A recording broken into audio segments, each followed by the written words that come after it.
Ce n'est pas d'aujourd'hui, ça n'est pas nouveau que les marques tentent de faire leur trou parmi la concurrence en subtilisant une part de votre inconscient pour créer des ventes compulsives. Si ça passe à la télé, c'est que c'est bien. Bienvenue dans le monde puant du marketing. Cette vidéo vous présente quelques-unes des réclames, puisque c'est ainsi qu'on les nommait autrefois, qui ont eu un impact dans l'inconscient des papas bricoleurs d'aujourd'hui. Un truc que les moins de 20 ans ne peuvent bien entendu pas connaître. Vous verrez alors que la censure n'avait pas encore touché le fond et que le ridicule était bien plus accepté par nos parents que nos enfants, avec parfois, je dois bien le dire, des moments gênants qui auraient pu être évités si la plupart des publicitaires avaient un tant soit peu de créativité. Vous allez comprendre que ce n'est pas la créativité que les annonceurs attendent d'eux. Aussi, c'est à travers les balbutiements de la télévision et l'arrivée des spots publicitaires qu'à la fin des années 60, les marques de peinture se mettent en image pour mettre dans l'inconscient du consommateur leur image, créant implicitement de futures ventes. Comme quoi, si ça n'est pas d'aujourd'hui, ça n'est pas nouveau, que l'influence de la télévision a joué un levier surprenant dans l'inconscient de tous les consommateurs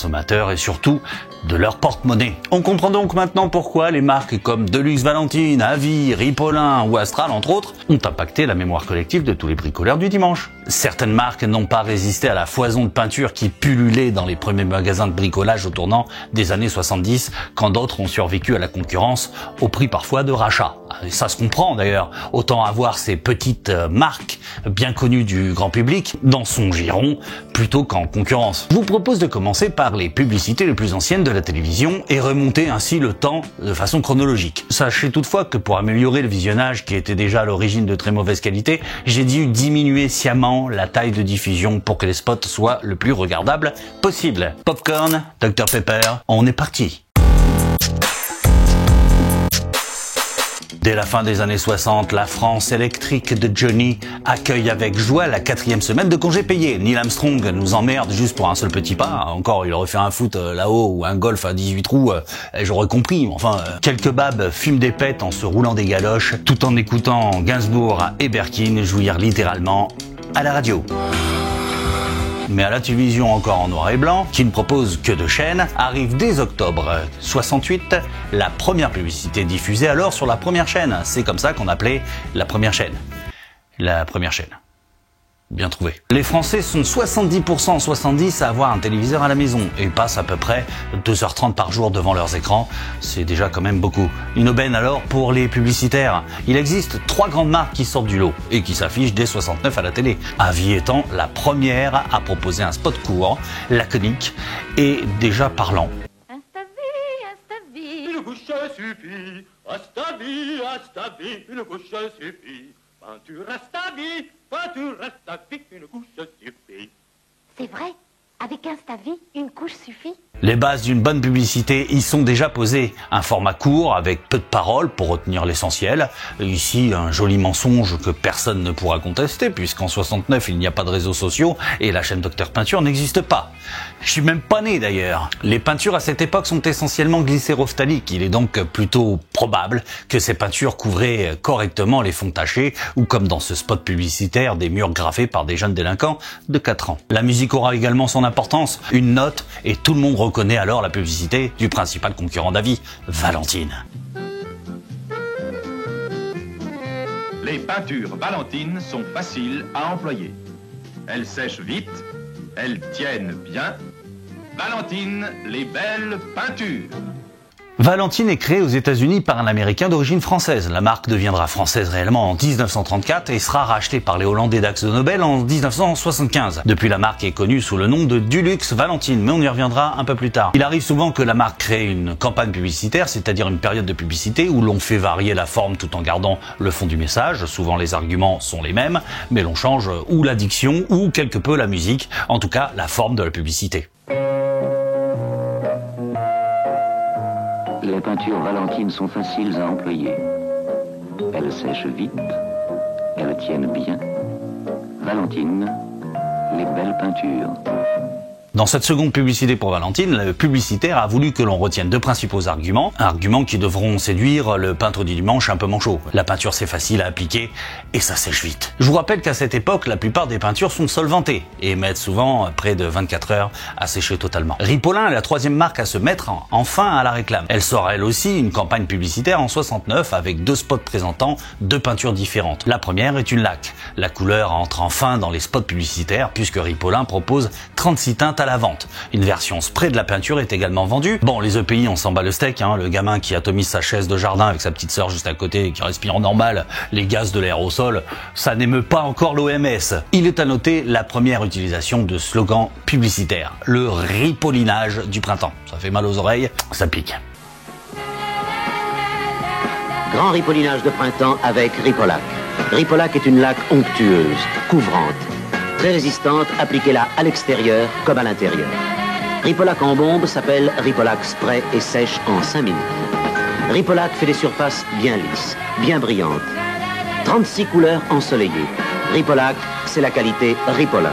Avec Ripolac, vive le grand ripollinage de printemps. Une seconde réclame vient compléter la campagne publicitaire de Ripolin, mais cette fois-ci la marque présente sa peinture acrylique qui a l'avantage de sécher très vite. On y est. La glycéro, c'était trop long. L'acrylique doit pallier à la lenteur des séchages des solventés pour que le bricoleur du dimanche puisse faire dans le week-end ses travaux de peinture parce que lundi il a boulot. Ouais, parce qu'à l'époque, ils faisaient pas trop de télétravail, hein, les vieux. Et ils se levaient pour aller au turbin. Grand ripollinage de printemps avec Riposatin. Riposatin est une peinture qui s'applique facilement sur toutes les surfaces. Diluable à l'eau. Elle sèche en 20 minutes et son odeur est agréable. Pour les raccords, aucun problème. Riposatin existe en 27 couleurs, jolies. Riposatin, c'est la qualité Ripolin. Avec Riposatin, vive le grand ripollinage de printemps. En 1970, la France n'a guère changé. Malgré tout, la couleur s'est invitée enfin dans les spots publicitaires avec l'arrivée des postes de télévision en couleur, même si la majorité sont encore en noir et blanc. Les marques de peinture ayant compris l'importance de montrer leur tête à la télévision ne manquent pas d'imagination pour créer des innovations parfois farfelues afin de se démarquer de la concurrence. Corona fait alors son apparition avec son innovation, la première peinture en gel qui ne coule pas. Ils n'ont juste pas encore sauté le pas des peintures solvantées. Vous avez déjà essayé de peindre des murs et un plafond avec une peinture ordinaire?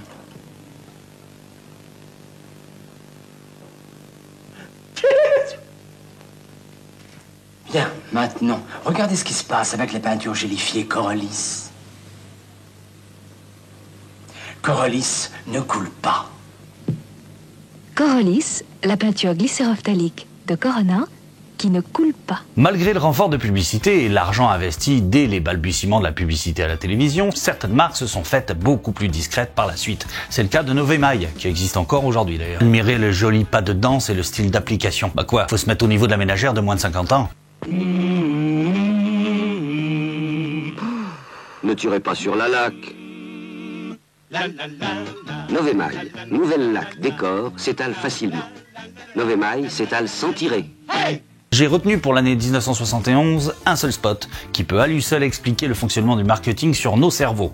Si l'on pose la question très sérieuse à Monsieur Tout-le-Monde, est-ce que vous savez peindre? Monsieur Tout-le-Monde vous répondra alors: oui, j'ai tout peint, c'est beau, non? La peinture, ouais, c'est moi qui l'ai fait, hein. Oh, la peinture, attends, c'est fastoche, il faut vraiment être con pour pas savoir peindre. Tout le monde sait peindre, et les publicitaires n'y sont pas pour rien. Regardez le spot d'Astral qui rentre en 71 dans la cour des réclames et du mensonge à peine voilé. Moi, je sais rien faire. C'est vrai, ça, je suis même pas fichu de planter un clou. Ah si, la seule chose que je sais faire, c'est peindre avec Astral. C'est tellement facile. Peigner facile, peigner Astral. En 72, Astral, la peinture tellement facile qu'elle pourrait même s'appliquer toute seule pour peu que tu poses le pot au pied du mur, revient avec un nouveau spot tout en gardant son maître mot facile. C'est dire si la continuité dans le mensonge a de l'avenir chez Astral. Polylac, nouvelle laque Astral. Polylac contient des molécules de polyuréthane qui se tendent, durcissent, forment une couche super résistante, super brillante. Peigner facile, peigner Astral. Il est à noter que même si la plupart des foyers ont encore des télévisions en noir et blanc, je l'ai déjà dit, la couleur est bel et bien arrivée sur les petits écrans dès le début des années 70. Et c'est seulement à présent que les publicités se colorent également. Pour vendre une peinture colorée, c'est quand même plus pratique. Enfin, une publicité récréative. Jusqu'à présent, on représentait souvent les consommateurs comme des gens heureux, un peu godiches, un peu franchouillards, à l'image des gendarmes de Saint-Tropez qui cartonnent au cinéma. À la télévision, ce sont les émissions pour enfants qui cartonnent, comme cette émission Les Visiteurs du Dimanche. Du mercredi, c'était d'ailleurs. bon, qui diffuse son premier épisode en janvier 75. Du coup, Avi, petit malin qu'il est, pour son retour à la réclame, a choisi le dessin animé pour sa nouvelle peinture. Quand les parents travaillent, parce que oui, à l'époque, je l'ai déjà dit, ils travaillaient un peu plus que certains aujourd'hui, les cerveaux, quels qu'ils soient, doivent être encore et toujours connectés avec la réalité de la publicité. Et tant pis si les vieux sont pas là, les enfants pourront leur rappeler la marque de peinture puisqu'ils l'ont vue à la télé. Une bonne façon aussi d'intéresser les enfants à un milieu, oui parce qu'en règle générale un enfant devient grand un jour, hein, ils seront à leur tour des consommateurs. Oui bon, quand t'es nain à la base, ça se voit un peu moins, c'est tout. Oui, à l'époque on acceptait aussi de rire de tout, même des nains. Comme je suis de cette époque, ça va être franchement difficile de me changer. Que veux-tu, moi, un zizi dessiné sur un mur, ça me fait sourire. Tant que c'est pas sur ma clôture. La pub représente le venteur de GSB comme un beau et fort super-héros qui vous conseillera sur la meilleure des peintures. Et c'est une peinture à vie. Les peintures à vie présentent Mister Avi, l'homme conseil. Dimanche, dans une ville à peine réveillée, Monsieur Bricolus utilise une laque mal adaptée à son problème. Mais que vois-je? Encore quelqu'un qui a été mal conseillé. Il faut que j'intervienne. Vite! Vous aussi, avant de peindre, demandez l'avis de Mister Avi. Dans plus de 3000 points de vente, en peinture, la couleur, c'est la vie. Nous sommes à la fin des 30 Glorieuses et il y a encore beaucoup d'argent à se faire. La fin des années 70 est prolifique pour la publicité, toutes les compagnies l'ont bien compris. La multiplication des spots rogne malheureusement sur la créativité, même si jusqu'alors, vous pouvez pas dire que les publicitaires étaient originaux et pertinents. En 78, Ripollin revient sur sa peinture à une seule couche sous la forme d'un clip qui n'est pas sans rappeler les Charlots. Pour faire pro, il y a mieux quand même si ça fait sourire, hein, et finalement, c'est peut-être de cette manière qu'on retient plus facilement le message. Pour avoir de belles couleurs, intérieures ou extérieures, Une seule couche suffit. C'est Ripollin. Faut rester décontracté. Pas la peine de s'énerver. Une seule couche suffit. C'est Ripollin. Satiner avec satin. Ou mat. Avec matin. Une seule couche suffit. C'est Ripollin. Intérieur ou extérieur, une seule couche suffit. C'est Ripollin. Nous sommes en 78, j'ai 2 ans, mais ça on s'en fout. Vous allez voir que bien avant le Paint Runner, des entreprises avaient déjà tenté de vendre leur merde comme un outil miracle. Je commence avec la société WL, qui je suppose n'existe plus. Elle commercialisait déjà un système pour appliquer la peinture et qui était appelé peinture facile, rien que ça. Alors moi, la promesse d'un résultat professionnel qui doit s'accommoder d'un langage d'un enfant débile de 8 ans, j'ai du mal. Fini la peinture qui tâche et dégouline. WL présente Peinture Facile, le kit complet pour toutes les peintures. Imprégnez la brosse rapide spécial Moher. Peinture Facile peint si facilement les murs et même les plafonds sans dégouliner. Peinture Facile peint toutes les surfaces, plâtre, stuc, briques et bois. Et pour nettoyer, c'est si simple. Vous recevrez aussi une deuxième brosse rapide, idéale pour les portes. Vous recevrez en plus une troisième brosse rapide pour tous les coins inaccessibles. Peinture Facile, le kit complet pour toutes les peintures, 49,90 € seulement. Bah, je sais pas, on aurait pu dire simplement ne coule pas ou ne projette pas. Dégouliner, ça sent un peu le papier brossard et le tang à l'orange. Marquez également l'utilisation du prix magique, ce fameux 49,90 € au lieu de 50 balles. Le pire, c'est qu'aujourd'hui encore, ça n'a pas évolué. En 91, Pinty tente d'imiter WL avec le même type de produit, mais sans convaincre grand monde d'ailleurs. Et en 94, un autre outil qui commence à se rapprocher du Paint Runner arrive à la télé, c'est le Free Paint. Revenons à la peinture. En 79, Astral, toujours eux, font le coup de la visite chez un revendeur pro. Et pour pas froisser les pros de l'époque, ils utilisent la langue française et se présentent comme un spécialiste. Ah ouais, autant vous prévenir tout de suite, la voix de cette pauvre actrice est sincèrement casse-couille. Vous avez de la peinture Astral? Astral? Ah, voilà, vous n'en avez pas. Comment? Astral couvre si bien les couleurs ravissantes. J'ai essayé Astral, c'est génial. À l'intérieur, à l'extérieur, c'est facile. Ça résiste au temps. Vous devriez en vendre. Je suis un spécialiste. Astral. Oh, fallait le dire. Astral, peinture sérieuse et couleur folle. La même année, ce sont les peintures Corona qui reviennent en force à la télé, avec cette campagne publicitaire de plusieurs spots différents qui a certainement dû leur coûter un bras en droit d'auteur puisqu'ils reprennent les rôles de Laurel et Hardy en peintre maladroit. Bon, le mec qui a écrit ces sketchs était au bout de sa vie. Il tardait qu'une chose, c'était de partir en vacances. On clôt les années 70 par une petite série de réclames de la marque Valentine. Vous allez voir avec cette première publicité que l'écologie n'était pas du tout une priorité. Non, pas du tout. Ça lavait le rouleau dans l'évier parce que c'était la norme à l'époque. Marc, il y a pas mal de youtubeurs qui aujourd'hui encore s'en cognent. Une nouvelle peinture Valentine. qui ne coule pas, qui s'étale mieux et qui couvre bien, qui ne sent rien, qui se lave bien et dure longtemps, longtemps. Valentine. Bon, clairement, la pub qui suit ne pourrait pas sortir aujourd'hui. Jouer le jeu de mots de la peinture laquée, de la recette du cochon laqué dont les Asiatiques raffolent, moi aussi d'ailleurs, ça passerait plutôt mal avec les wok. Pourtant, wok, laqué, cuisine, asiate, On reste dans le thème. Hein. On verra que quelques années plus tard, la marque Bondex frappera plutôt fort côté cliché, et que ça forcément dans le 21e siècle de l'ombre, dont je suis malheureusement contemporain, et toi aussi, ça passerait mal avec la cancel culture. De merde. Honorables spectateurs, laissez l'humble spécialiste que je suis vous présenter une peinture laquée, brillante et solide, aux couleurs admirables. Elle est fabriquée par l'honorable maison Valentine.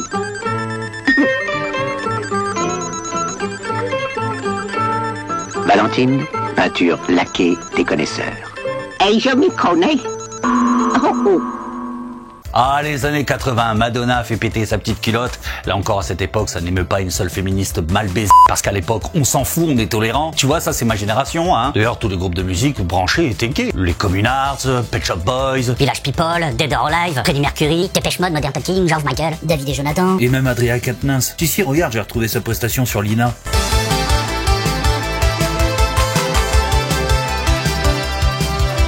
Et pourtant, une fois encore, on n'en parlait pas. Ça valait pas un débat, quoi. On vivait même plutôt très bien avec ça. Ça n'empêchait pas Pépé de se déhancher sur un air violent de Frankie Goes to Hollywood au camping de Gruissant. Parce qu'à Gruissant aussi, il y avait des campings à cette époque. Et beaucoup moins de mobil-homes. Ripollin revient avec une pub mettant en scène 3 godiches à roller en train de repeindre un mur en 3 couleurs. Remarquez l'équilibre inouï des actrices et écoutez attentivement les arguments de vente à 2 balles. Si vous n'y avez pas fait attention, alors c'est que vous regardiez autre chose.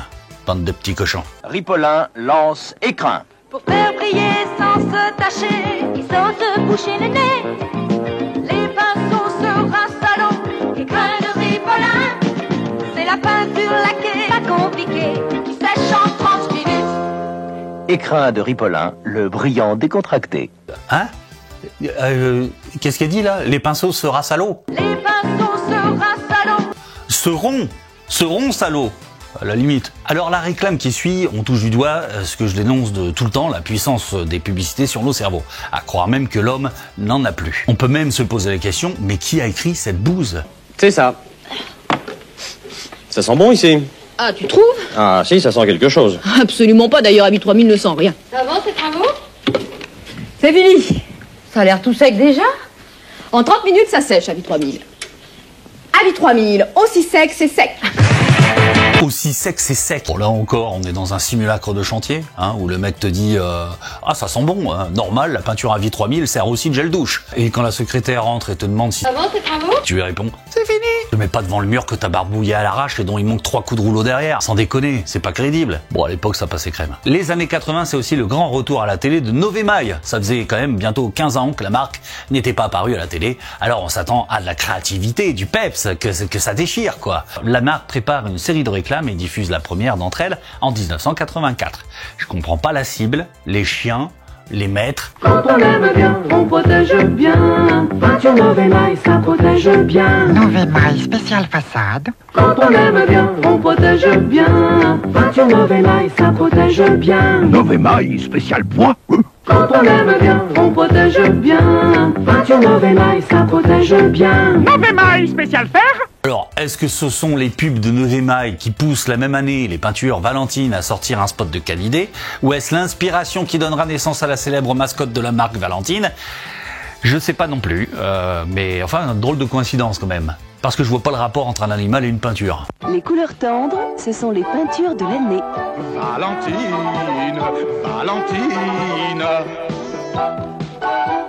Qu'elles soient roses ou amandes, beige ou paille, les tendres de Valentine donnent une toute nouvelle douceur à votre maison. Valentine, Valentine.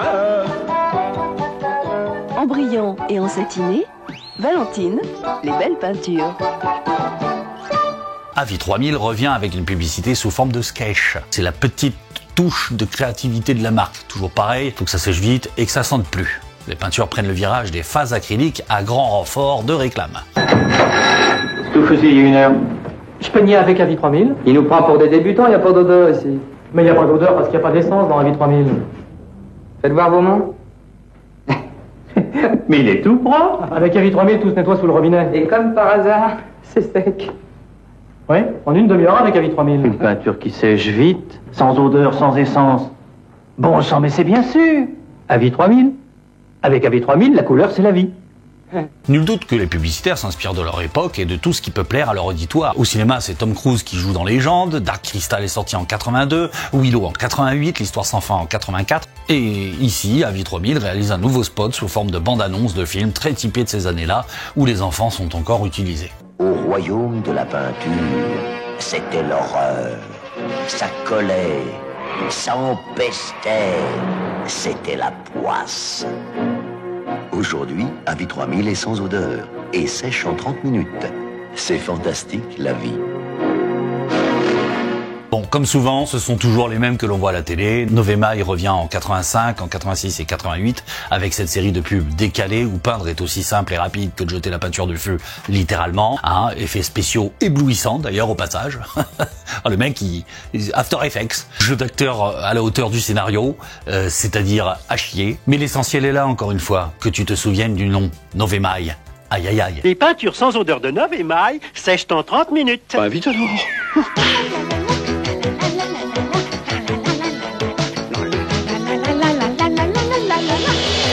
Novemaï. Aïe aïe aïe. Les peintures sans odeur de Novemaï sont lessivables. Oh.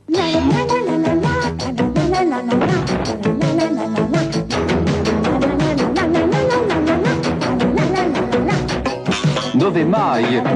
Aïe aïe aïe. Nous sommes en 86 et la publicité qui pourrait faire couler beaucoup d'encre si elle sortait aujourd'hui, c'est la pub Bondex, les boisseries des intempéries. Pourtant le jeu de mots,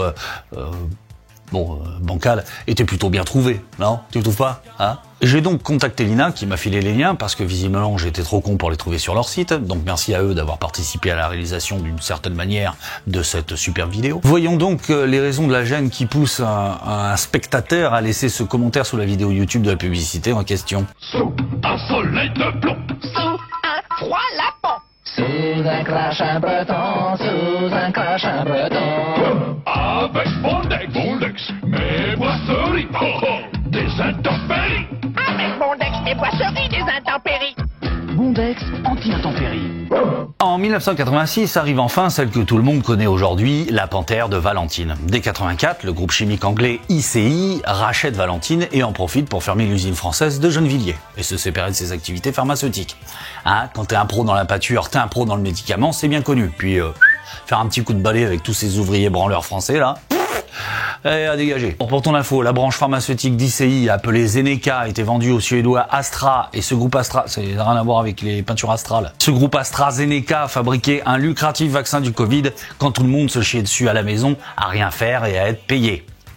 Et aujourd'hui, on se plaint que l'essence augmente. Mais t'es marrant, toi. Faut rembourser le quoi qu'il en coûte de Macron, ICI sera finalement racheté en 2008 par les Hollandais d'Akzo Nobel qui rebaptisent l'entreprise ICI du luxe. De facto, Valentine deviendra du luxe Valentine. Un rapprochement de deux entités indépendantes, fruit des différents rachats de sociétés pétrochimiques pour une valeur tout de même de près de 10 milliards d'euros. Au passage, il y a quelques actionnaires qui ont dû se faire des couilles en platine. Voici donc la fameuse pub dont tout le monde se souvient, mais encore sous l'appellation de Valentine. Tranquillement, Valentine révolutionne le monde de la peinture. Voici crème de peinture de Valentine, la première peinture qui ne soit pas liquide. Mat ou satiné, crème de peinture ne goûte pas, n'éclabousse pas, c'est renversant. Pas de goutte. C'est crème de peinture de Valentine. En 86, un petit nouveau apparaît sur le petit écran. Ce petit nouveau, c'est les peintures Lefranc. Bon, brève incursion dans le monde du bâtiment puisque la peinture Lefranc disparaît à la fin des années 80. Pourtant, ils en avaient mis des thunes dans la pub en engageant une célébrité de l'époque.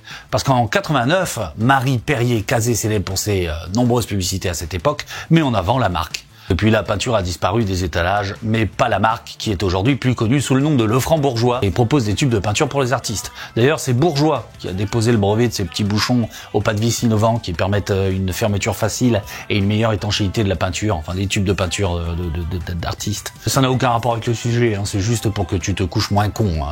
Ou moins conne si t'es une fille. Il est à noter que Lefranc aussi avait prôné la carte du bouffon consommateur. Suffit d'écouter ce spot de 87 pour s'en rendre compte.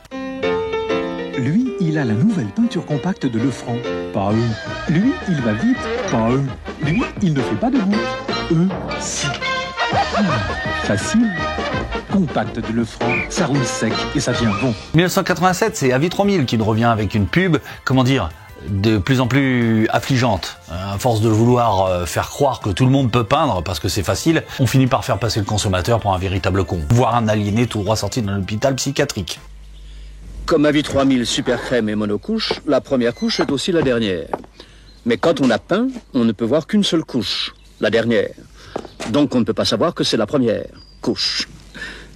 Ce qui est sûr, avec Avis 3000 super crème monocouche, c'est que la dernière couche est sans odeur et que la première ne goûte pas non plus, vu que c'est la même couche. On l'a bien eu, hein, Médor? Avis, le talent sans forcer. La même année, Valentine sort à nouveau une réclame en empruntant à Corona la peinture Gel, que cette dernière avait déjà sortie sur le marché 17 ans plus tôt. Comme quoi, rien de nouveau sous le soleil. Et toujours ce manque cruel de créativité, aussi bien pour les publicitaires qui continuent à prendre les consommateurs pour des cons, que pour les industriels qui ne se gênent pas de copier un produit vieux de 20 ans en pensant que ça se verra pas. Bon, là, la peinture Gel s'appelle crème de peinture, et tu vas voir, c'est plus une crème le bordel, c'est une mousse au chocolat.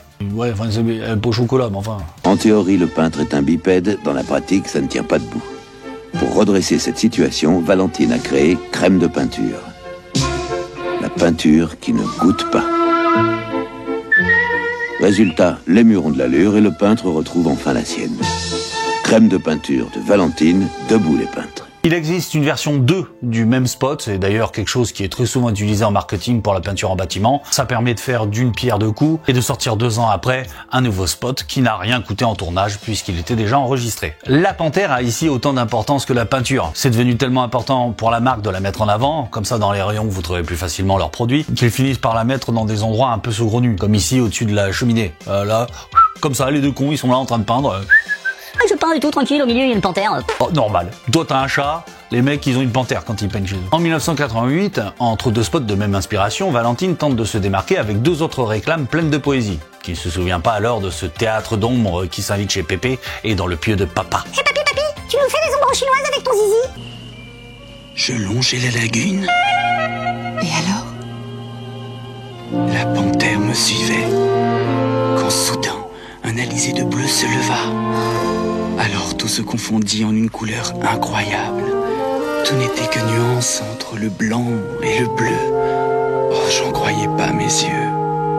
Une histoire de blanc avec un souffle de couleur, ce sont les blancs nuancés de Valentine.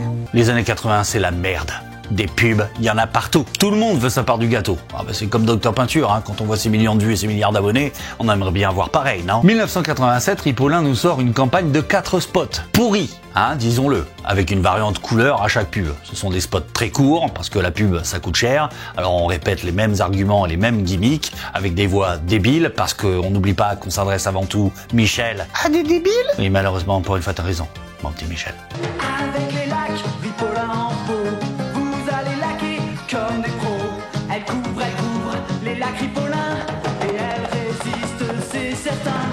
Pour les couleurs, c'est une merveille et leur brillant n'a pas son pareil. Lac Ripollin, aujourd'hui peindre se dit Ripolliné. En 88 et en 89, la marque lancera une nouvelle campagne avec plusieurs spots inspirés de la même ambiance. Et pour finir la décennie, Ripollin lancera une dernière réclame empreinte de nostalgie sous un air de Polnareff.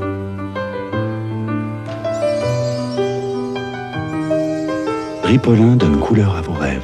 En 1987, les peintures Théodore arrivent enfin à l'écran. Pourtant, la marque française existe depuis plus d'1 siècle, mais elle aura mis presque autant à comprendre l'importance de la télévision. Remarquez aujourd'hui, certains n'ont toujours pas compris l'impact d'Internet pour leurs affaires. Si, Maestriga. À leur corps défendant, la marque ne crée ses peintures qu'après la Seconde Guerre mondiale. Enfin, quand même, ils ont attendu un petit moment. Regardez bien, vous avez 10 secondes pour trouver votre couleur. Couleur express de Théodore, dépôt, dès 2 heures, 360 couleurs. En 88, la marque veut frapper un grand coup et veut elle aussi faire pourquoi pas un buzz. Après tout, les spots publicitaires sont là pour ça. Elle grime alors son acteur en une race hybride à mi-chemin entre l'Indien d'Amazonie, celui d'Afrique noire, d'Amérique latine et de Suédois. Et n'hésite pas non plus à percer le nez du malheureux pour y loger une brosse en 21. Ouf, on est passé à côté du pire, elle aurait pu être en 32. Les goûts et les couleurs, ça se discute. Les peintures Théodore Lefebvre ont créé 360 couleurs. Peinture Théodore Lefebvre, 360 couleurs pour voir la vie en rose. Cela fait 10 ans qu'Astral n'a pas fait de pub et moi je viens de faire ma communion. Pour terminer cette décennie, comme elle l'avait fait 10 ans plus tôt, elle sort une dernière publicité. Sobriété, simplicité, slogan léché, plan simple. Bon, couleur d'époque quoi, ça sent bon la naphtaline. Lumière. Il y a de la magie dans les peintures astrales. Peinture astrale pour rendre sublime ce qui est beau. Enfin les années 90. Il était temps. Petit navire, il était temps. Les années 90 marquent la fin d'une époque et de la coutume des réclames publicitaires sur la peinture en bâtiment. L'essor des grandes surfaces de bricolage suffit à lui seul à la reconnaissance des marques. Les publicités sur papier envahissent nos boîtes aux lettres et avec elles, la pub entre encore dans nos cerveaux. Il est fort à parier que les marques ont mis la main à la poche pour apparaître dans les prospectus de chez Leroy Merlin ou Castorama, d'une manière ou d'une autre. Toutes les marques sont à la fête. Astral, Corona, Novema et Ripollin. Mais la créativité n'y est plus. À part peut-être V3000 avec cette pub et son tableau qui se met à parler et qui du même coup commente le travail du peintre. Non, ça ne coule pas. La peinture à vie, ça donne un fini parfait. Puis c'est vraiment rare, des pouvoirs couvrants.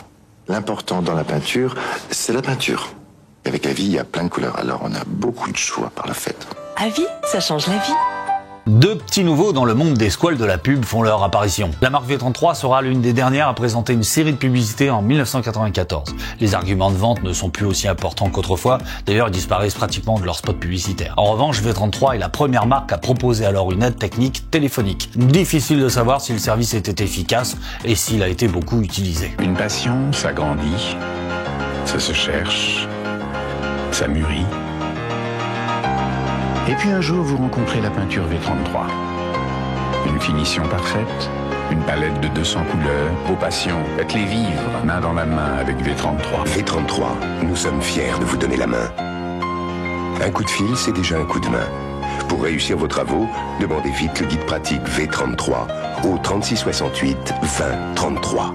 Alors certes, les marques de peinture ont réagi à leur époque, elles surfent là où se trouve leur cible et aujourd'hui la cible est sur internet. Au détour de ce début du millénaire, on verra parfois quelques marques faire un retour timide dans des émissions du matin, émissions de boomers à la retraite, loin, très loin de la clientèle potentielle de leurs produits. Certainement cette vieille idée que l'important c'est d'être vu et qu'on parle de vous, peu importe la façon. Ça sera le cas de Bondex et de Ripollin. Regardez cette vidéo, c'est faire un peu d'histoire. L'histoire de la peinture, de décoration en bâtiment. En faisant ce voyage à travers les publicités, j'espère avoir titillé en vous le petit grain de curiosité qu'il vous faut avoir absolument pour que vous puissiez vous forger votre propre opinion, ou sale si vous n'êtes pas lavé, sur la qualité des peintures et arrêter d'être influencé comme un gamin de 8 ans par la télé et les pubs. Alors premièrement, on se rend vite compte qu'aucune marque pro n'a jamais fait de publicité à la télévision, ou alors ça m'a échappé. Et deuxièmement, aucun distributeur pro n'a jamais investi le moindre copec dans une campagne de prospectus à l'échelle nationale. C'est qu'il y a une raison. Quand on reprend depuis le début les 30 années qui séparent 1970 de la fin des années 90, on peut mettre en perspective un argumentaire singulier qui est systématiquement utilisé dans toutes les publicités. Cet argumentaire consiste à vendre la peinture miracle dont le consommateur attend beaucoup. Monsieur tout le monde, disons-le clairement, le bricoleur du dimanche. C'est une peinture qui ne doit pas sentir, qui est facile à appliquer, qui s'applique en une seule couche, qui sèche très vite, etc. Bref, une peinture qui n'existe pas et qui n'existera jamais. Avec une écoute plus attentive de ces spots publicitaires, n'importe qui est capable d'entendre la redondance de ces arguments. On comprend alors très vite l'origine de toutes ces idées reçues qui ont traversé les décennies et que les premiers bénéficiaires, à savoir les grandes surfaces de bricolage, disons-le clairement, ont tout intérêt à conserver puisque ce sont leurs arguments de vente avant tout. Le publiciste, quant à lui, au talent souvent hasardeux, a tout de même réussi l'exploit, en 40 ans, à mettre au fond des esprits de plusieurs générations des conneries. En sachant que ça fait déjà près de 30 ans qu'il n'officie plus à télé dans ce registre, là il y a un niveau de performance incroyable. Donc les gens encore aujourd'hui pensent qu'il faut toujours croiser, qu'on met qu'une seule couche, etc. Et si le résultat n'est pas bon, le vendeur leur dira que c'est simplement qu'ils n'ont pas suivi la technique ou que le peintre c'est un métier. A contrario, chez un revendeur pro, l'argumentaire va être beaucoup plus technique. Oui, il y a des peintures qui puent, oui, il y a des peintures moins couvrantes que d'autres, et certaines plus longues à sécher que la normale, mais il y a une peinture à chaque usage, et pour ça, il faut être un professionnel pour pouvoir conseiller comme un pro. On est loin, même très loin de cette formation dans les grandes surfaces de bricolage. Allez, pour continuer ce voyage dans le monde acéré des publicistes cocaïnés en manque parfois d'aspiration et souvent de talent, je vous invite à lire le 99,99 €, rebaptisé 14,99 € depuis le passage à l'euro, de Bec BD, qui est tout à la fois facile à lire, rapide à lire et plutôt amusant, et qui est clair sur la manière dont le marketing nous implémente une partie du cerveau déconnectée pour mieux accéder à la carte bancaire. Et c'est le hacking le plus efficace du monde. Cette vidéo m'a demandé un effort de recherche dans les archives de l'INA, ainsi qu'un temps incroyable de visionnage et d'écriture pour voir le jour. Un petit pouce, c'est pas cher payé pour son contenu. Quant à moi, je vous dis à bientôt pour de prochaines aventures. Et le peintre en bâtiment, quand il repeint l'appartement, chantait gaiement l'air de Guillaume Tell sur sur sa grande échelle parce que ça lui donne du courage. Ça lui remet le cœur à l'ouvrage. Si tu es arrivé jusqu'à ce message, c'est qu'il t'arrive de regarder à fond mes vidéos. Ça me fait quelque chose. Jadis, tu étais un simple petit painter. Grâce à mes nombreux tutos, tu es enfin arrivé au sommet de la chaîne alimentaire. Toutefois, tu peux pousser ta curiosité à regarder les 2 vidéos que je te propose là. Et n'oublie pas le petit pouce bleu juste en dessous. C'est mignon. Tu es mon seul espoir.